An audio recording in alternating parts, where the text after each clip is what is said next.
In a small, bustling town on the edge of Lagos, where gossip travels faster than light and envy hides behind every smiling face, a wedding took place that shocked the entire community. Amaka, just 23, radiant and full of life, walked down the aisle with a man more than twice her age. He was old, that type of old that made people whisper. Wrinkled skin, a slow gait, grey hair, and a weathered face. She held his hand confidently, her smile unwavering, even as stifled laughter erupted in the pews and whispers laced with mockery danced in the air. "She dey marry her grandfather," someone murmured. "She don't marry because of money," another spat, shaking her head. But what they didn't know was that the real story hadn't even begun. Amaka had always been different from the girls in her neighborhood. While others chased TikTok fame or prayed to marry a footballer, she buried her head in books and spent evenings selling roasted maize beside her mother's kiosk. Her family was poor, not just can't buy new clothes poor, but sometimes sleep-hungry poor. Her father died when she was 7. Her mother washed clothes for wealthy women and cleaned homes that sparkled with the luxury Amaka could only dream of. By age 20, Amaka had two choices: marry one of the many jobless, loud-talking boys in her street, or wait for a miracle. She chose neither.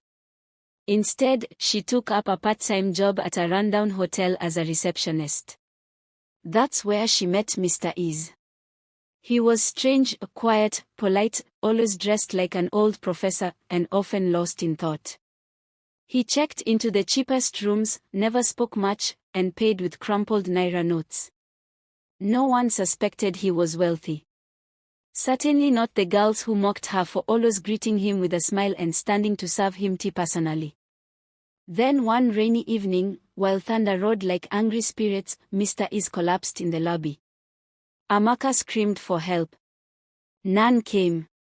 She rushed to him, soaked to her skin, and took him to the clinic nearby, paid the consultation fee from her savings, stayed through the night, and cooked for him with her own hands. The next day, he thanked her with a simple smile. "You are kind," he said. "Many see only my wrinkles. But you see the man inside." Weeks passed. He returned to the hotel regularly. They spoke often now. He shared stories of living in Europe, of losing his wife to cancer, of being childless and lonely. Amaka listened.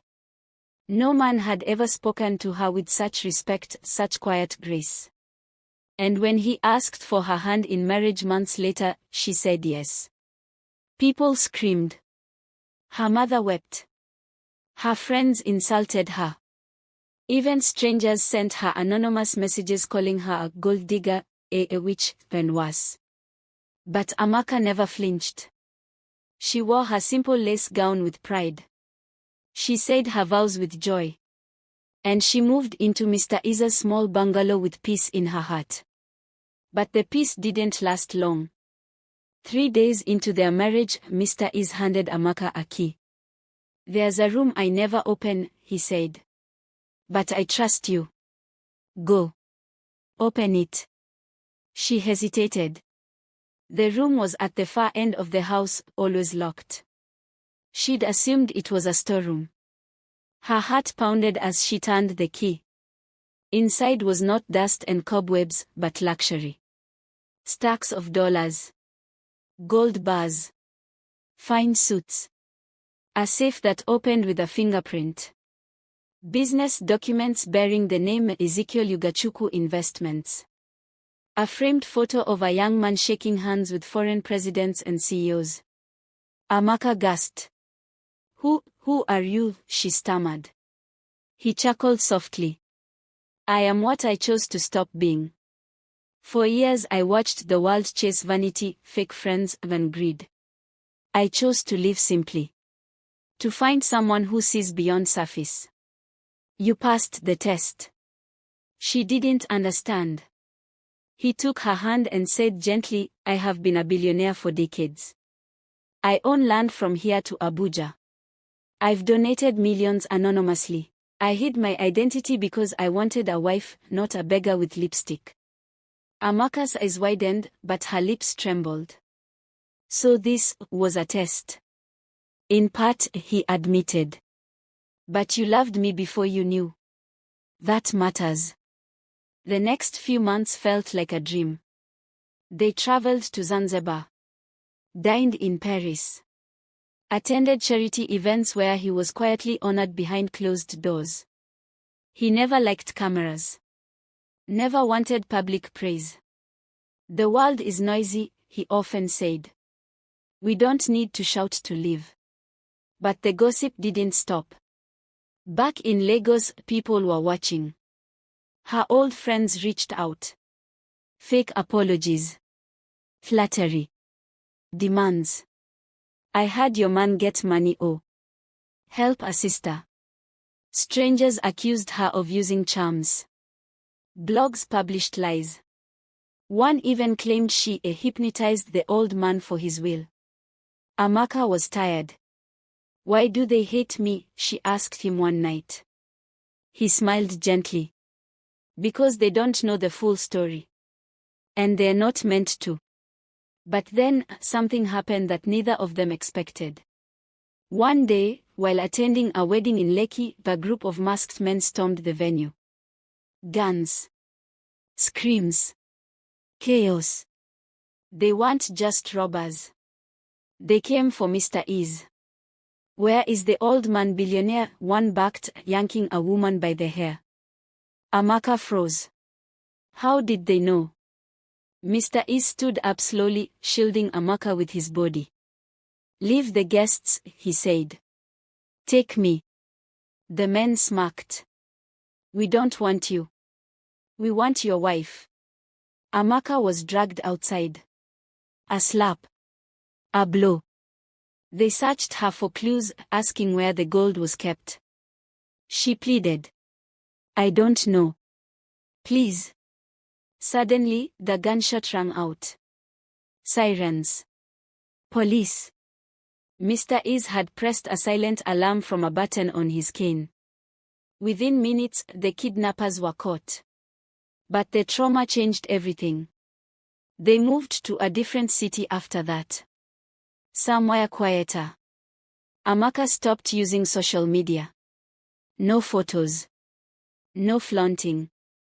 She understood now why her husband valued privacy. Wealth, when exposed, invites danger. But kindness, when genuine, protects. Over time, she stopped caring what people thought. She found purpose, started a foundation for widows and poor young women. Never once did she mention her husband's wealth. And when people ask how she had peace, she always said the same thing. Because I married a man who taught me that true wealth isn't in the wallet but in wisdom. But fate had one more twist. 2 years passed. Amaka had grown into a poised and respected woman. Her foundation, Charis Africa, was now helping dozens of girls escape poverty, domestic abuse, and early marriage. Her story, although mysterious, had begun to inspire whispers of admiration. But true to her nature, she still kept a low profile, letting her actions speak louder than any headline. One afternoon, as she returned from a village outreach, she noticed Mr. Ease wasn't waiting at the door like he always did. Her heart skipped. The house was quiet, eerily so. She called his name. No answer. Her fingers trembled as she opened the study door. There he was. Sitting calmly in his favorite chair. Eyes closed. Peaceful. But lifeless. Tears came like a storm. She fell to her knees, clutching his frail hand, crying out as though the heavens could reverse time. A man who had changed her life, who had given her not just wealth but wisdom, was gone. A quiet exit. Just like he had lived. Days turned to weeks. The funeral was private, no extravagant fanfare. Just close friends and a few old business partners, who only now revealed they had always known who Mr. Ease really was. Then came the will. In the grand chamber of the lawyer's office, Amaka sat alone. The lawyer, an old friend of Ease's, handed her a sealed envelope. She opened it. My dearest Amaka. If you are reading this, I have gone to rest. You gave me joy in my last years, not because of beauty or youth, but because of heart. Everything I own, I leave to you, but not to hoard. Use it wisely. Build people. Uplift the broken. Let them laugh if they must, but let your life be the answer they never saw coming. Eternally yours. Is. There were also shares, land titles, and a list of ongoing secret charitable projects he wanted her to continue in his name. But none of that mattered as much as his final words. She left the lawyer's office with no tears, only purpose. A year later, Shari's Africa had expanded to 6 states.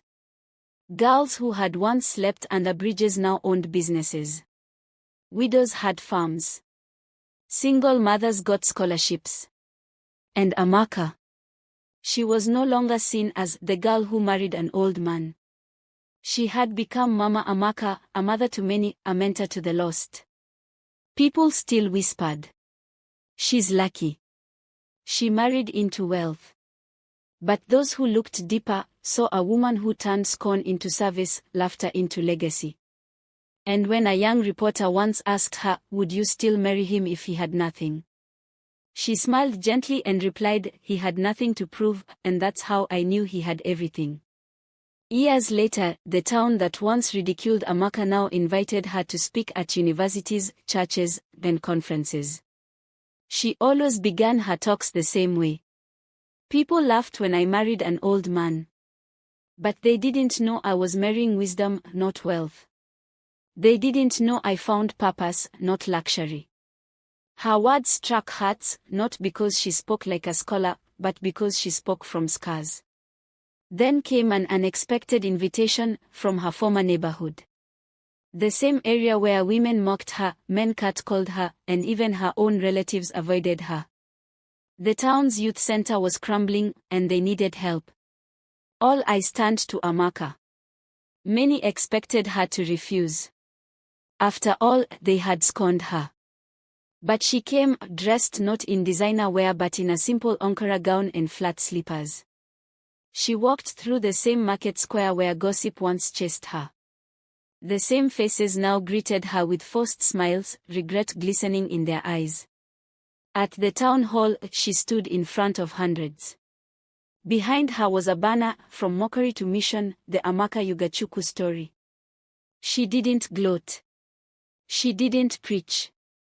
She simply said, "You all remember the laughter. But do you remember the hunger? The brokenness? The fear of marrying into abuse just to escape poverty? My story is not about gold digging. It's about looking deeper than the surface. He gave me wealth, yes. But I gave him dignity. We built each other." The crowd fell silent. An older woman in the back, who once called Amaka a witch, stood and wept. Another offered land for the new youth center. One of the men who'd once mocked her on Facebook came forward, saying, "Forgive us. We judged what we didn't understand." Amaka simply nodded. "You weren't wrong to wonder. But let this story teach you to ask questions, not to mock, but to understand." Today, the Amaka Legacy Youth Center trains over 1,000 young people annually in tech, farming, and business. Amaka never remarried. She didn't need to. She carried her late husband's vision like a burning torch, and used it to light the paths of others. Her story became one mothers told their daughters. Not about marrying rich, but about marrying right.